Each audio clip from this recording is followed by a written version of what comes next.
বিমান বাংলাদেশ এয়ারলাইন্সের উড়োজাহাজে ব্যবহৃত 10টি চাকা চুরি করে অন্য একটি বেসরকারি এয়ারলাইন্সকে দেওয়ার অভিযোগ উঠেছে বিমানের 2 কর্মীর বিরুদ্ধে। এই ঘটনায় বিমানবন্দর থানায় একটি জিডি করা হয়েছে। রাষ্ট্রীয় পতাকাবাহী এয়ারলাইন্সটির কর্মকর্তারা জানিয়েছেন, বিষয়টি নিয়ে ইতিমধ্যে তদন্ত কার্যক্রম শুরু হয়েছে। বিমানের নাম প্রকাশ না করার শর্তে এক কর্মকর্তা বলেন, প্রতিটি চাকার মূল্য $5,000 থেকে $15,000। এই হিসেবে প্রায় কোটি টাকার চাকা কর্মীরাই বিক্রি করেছেন। এইসব চাকা ব্যবহার করা হয়েছিল এবং এগুলো হ্যাঙ্গারের পাশে অকশন শেডে রাখা ছিল।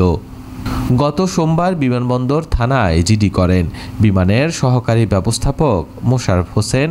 জিডিতে সরাসরি চুরি উল্লেখ না হলেও বলা হয়েছে, 16 আগস্ট শনিবার সন্ধ্যায় বিমান বাংলাদেশ এয়ারলাইন্সের 10টি আনসার্ভিসেবল টায়ার হ্যাঙ্গারের পাশে থাকা অকশন শেড থেকে খুঁজে পাওয়া যায়নি।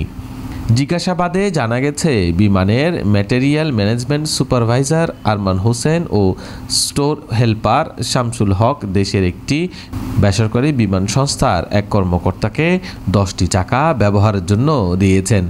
তবে এটি যথার্থ কর্তৃপক্ষকে জানানো হয়নি। বিমানবন্দর থানার ওসি তাসলিমা আক্তার বলেন, জিডির ভিত্তিতে পুলিশ বিধি অনুযায়ী ব্যবস্থা নিচ্ছে। উল্লেখ্য, সম্প্রতি বিমানের একাধিক উড়োজাহাজে ত্রুটি দেখা দেয়। এইসব ঘটনায় রক্ষণাবেক্ষণ ব্যবস্থার প্রশ্ন ওঠার পরেই চাকা চুরির বিষয়টি নতুন করে সামনে এসেছে।